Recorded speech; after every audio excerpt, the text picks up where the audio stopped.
Thank you very much for tuning in. Today we have interesting video. We're gonna speak with Imad, the owner of the Chess Forum, chess store in Greenwich Village, Manhattan. We're gonna speak about chess as the game and also business around it. Thank you very much for participating in our show. Can you tell us your name and can you tell us about this location? My name is Imad Kachan and I'm the owner of Chess Forum in Greenwich Village, district of New York City. That's downtown Manhattan. I've been in business since 1995. However, the place has been a chess place before me since 1970. So what is the main purpose of this location right now? It serves a number of purposes. The most important of them, really at this stage particularly, is the educational part. Trying to create a new generation of chess players. So who is the teacher? You said education, so you teach people personally or you have, we have teachers? We have teachers. We have a very good teacher for kids and beginners from Morocco. His name is Rahim. We have an excellent teacher from Yugoslavia or Serbia, as they call it now. I still call it Yugoslavia. Jovan Militic, his name. He's an international master. He's excellent with advanced players. So we try to suit every student according to age and level, although in chess age means nothing. And also you can buy actual chessboard here as well. In this kind of system, like back in maybe the old Russian and Soviet system, is that you might get some aid from the government to support cultural institutions so you keep operating. Here, in a capitalistic system, every man for himself, and it's really what I call Darwinian economics, survival of the fittest.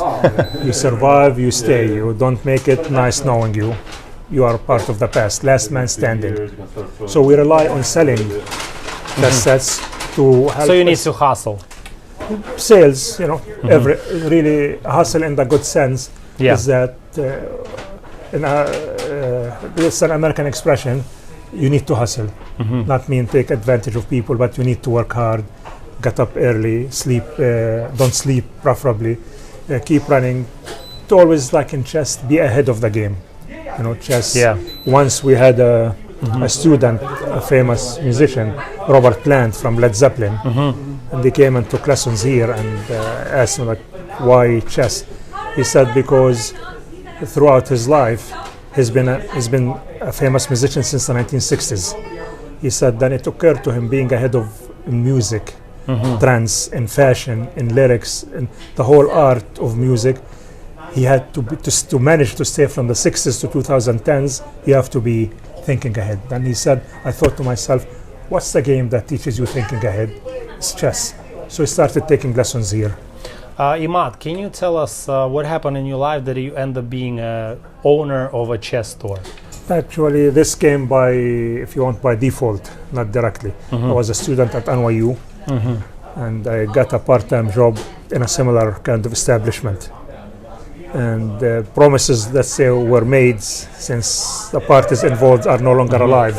So out of respect for the dead, let's say promises were made and not kept, and not by me. I kept my promises only to find out, talk about, then I was hustled. But no resentment, no anger, because you live and learn. And the meaningful lessons, you have to pay for them yourselves.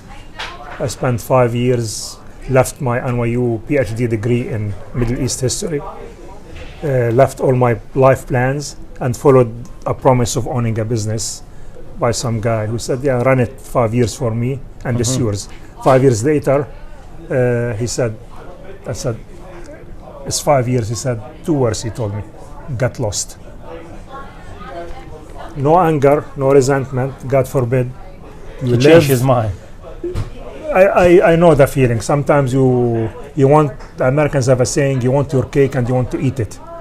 He wants to retire and move back to Germany, but at the same time the business was good. There was no internet, there was no competition, there was nothing. So they were making huge amounts of money.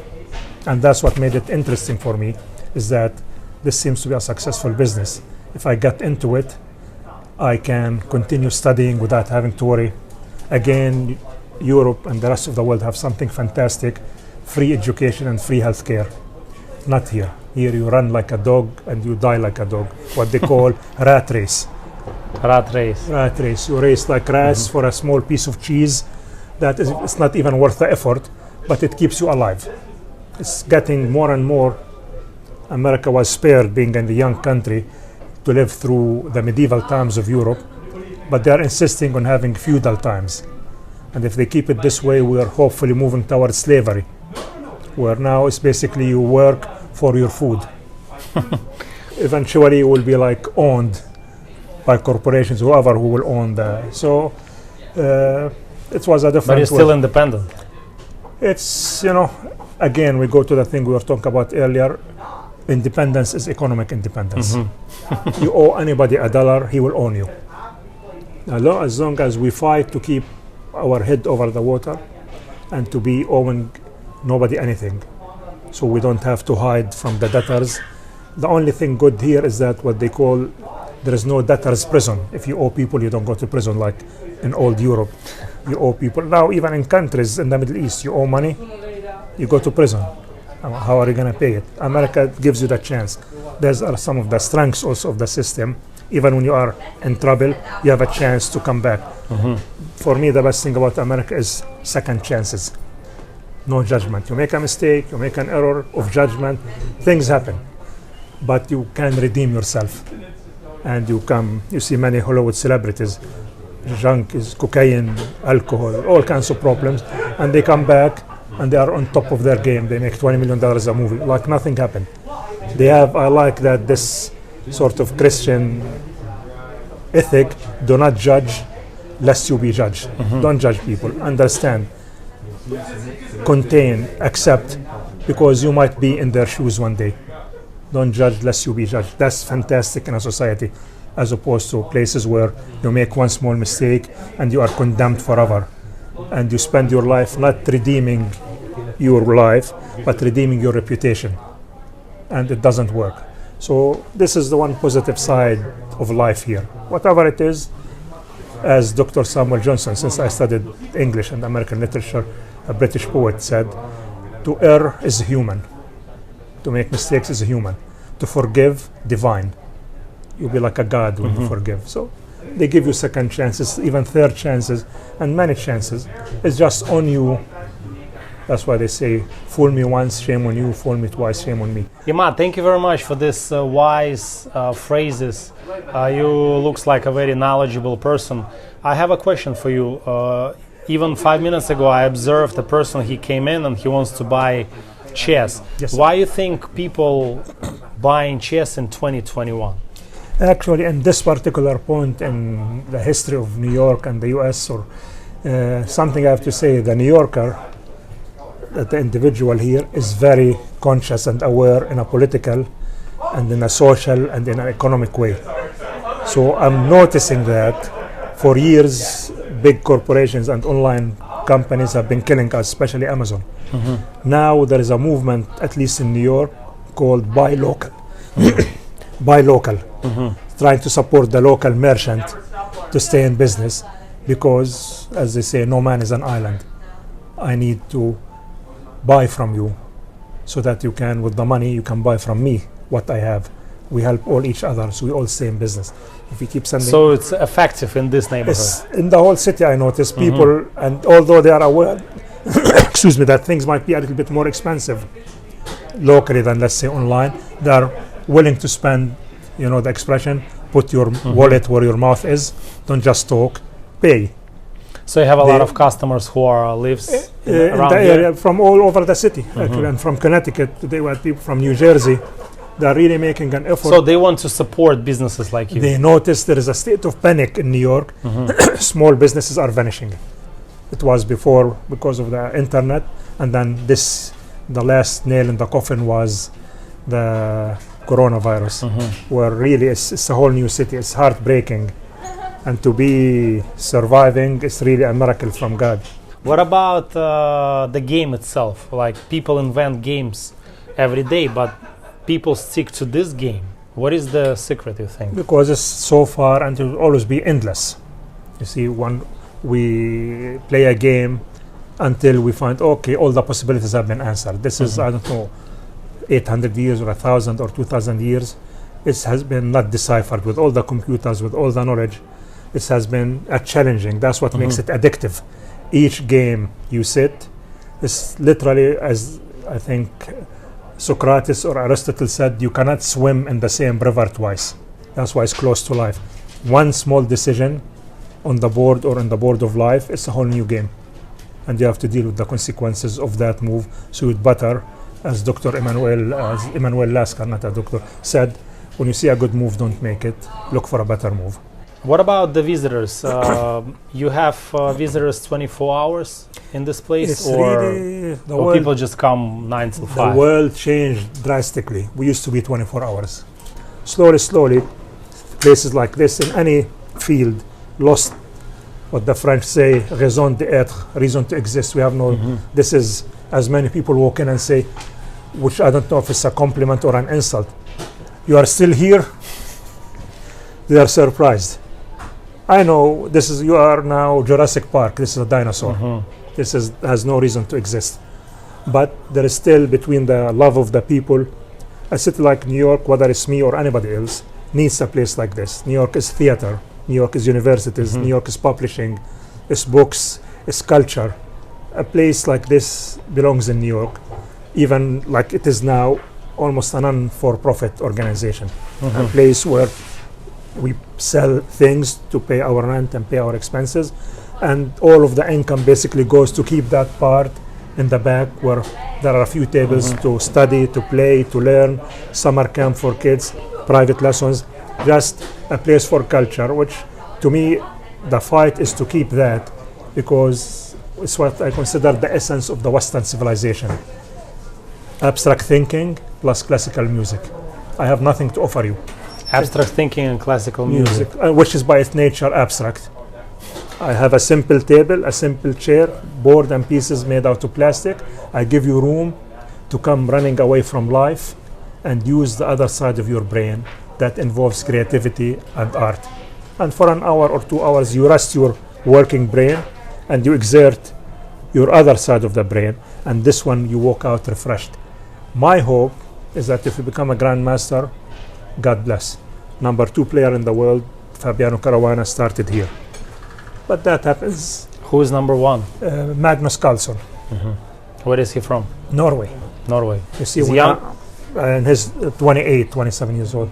That's what I they don't see have. there is a lot of kids here. Why parents bring kids here? What is It's the purpose? really, as I said, since the 80s, Americans by nature are very competitive. And whatever you have, they want it.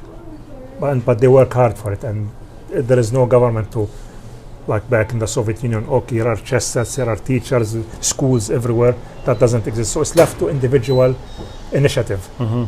An organization started in the 90s.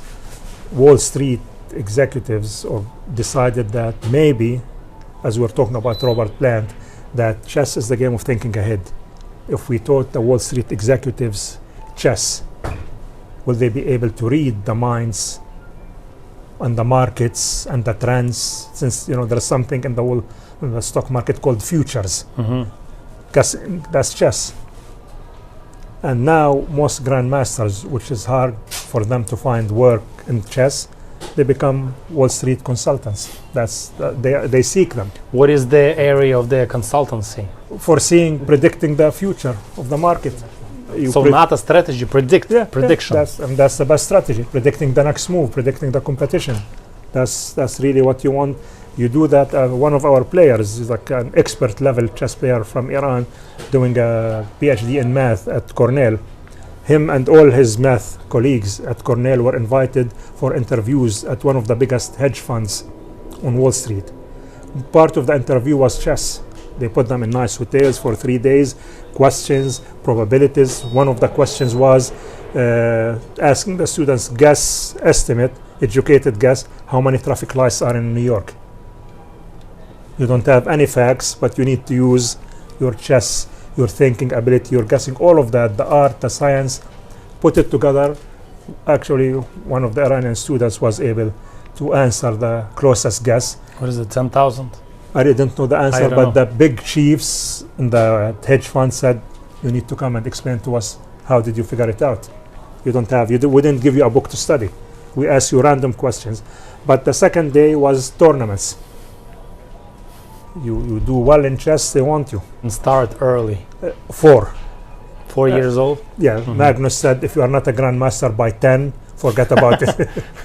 Imad, you have a lot of chess players here. What is the magic, by their words and in your opinion, of playing chess face to face in the location, not playing on the computer, for example? The first sentence in the book, A History of Chess, by a gentleman called last name Murray from England, which is, I think, it's a 1919 or 1917 book, so it's over 100 years old. The first sentence says, chess is the oldest war game in history.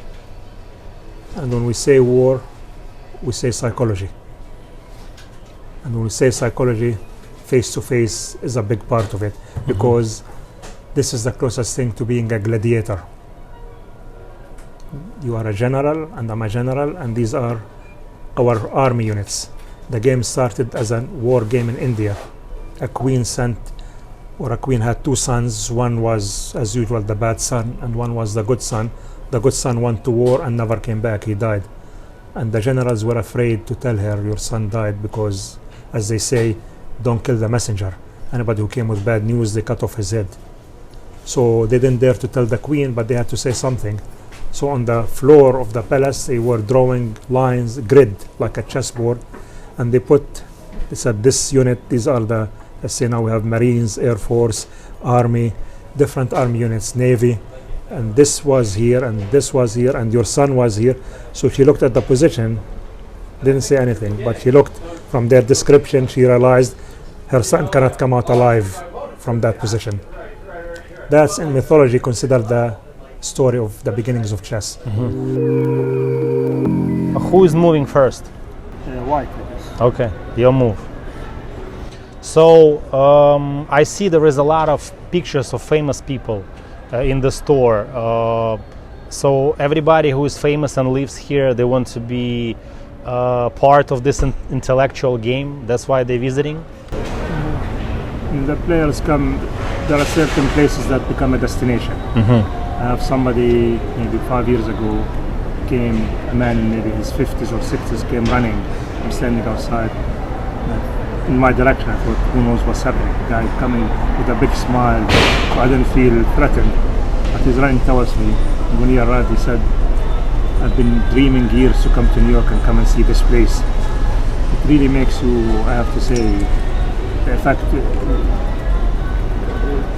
feel very small, you feel very humble, you feel like somebody, a man in his midlife, he's like a child. His dream, like you see a kid running to a toy store or to a candy store, or run to a family member with that kind of love and passion. Just he's been dreaming and saving to come to New York, to come to this place. I see you don't like these questions from pop culture, but I have to ask because it's coming from our audience. Out of famous people who visited this place, who was the best player? Like Woody Harrelson, Julia Roberts, or Robert Plant, or? Julia Roberts used to play with Benjamin Pratt, her girlfriend, so but I would say Woody Harrelson is a serious player. Robert Plant is a good player. Before my time, of course, Sting from the Police is a good player and is a thinking man. He has a tournament that we sponsored, part of it with Kasparov in ABC Studios on 42nd Street. And I think the game lasted around 20 minutes, which is, between a musician and a world champion, that's a lot of minutes. What about Stanley Kubrick? He probably was the best because you said he was a chess hustler before the career. So if you hustle for a living, it means you have to be good. That before my time, Stanley Kubrick. But from what I read about him and Humphrey Bogart were very serious players. And they made Humphrey Bogart hustled on Times Square. Stanley Kubrick hustled in Washington Square Park. He used to, I think, 25 cents a game, $20 a week he used to make. Some people like to say he made his movies from chess hustling. I doubt you could make a movie. The serious players, they don't care about the fancy board, right? Like people who are serious players, they don't buy chessboard for $10,000. Important lesson I learned is that seeing the players here or in the park, or the serious players, is that things that people, let's say like me or like majority of people who come in, and they want the perfect thing and no dent here, and the pieces should be all in perfect shape. This is for people really like display or occasional play. I noticed like sometimes we use the plastic tournament sets, black and white, and sometimes the white comes in different shades, light bone color, ivory color, a little bit more yellow, a little bit more white. So you put a set over time, sets get mixed.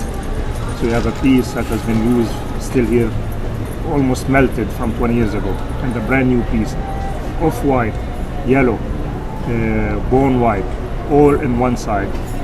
It used to drive me crazy. And most people, I learned very important lesson with these players. These people are here to play chess.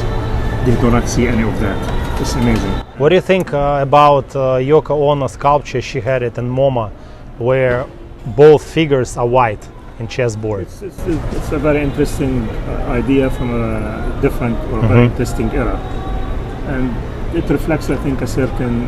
The colors reminds me of the white colors used in the video Imagine with Yoko Ono and John Lennon.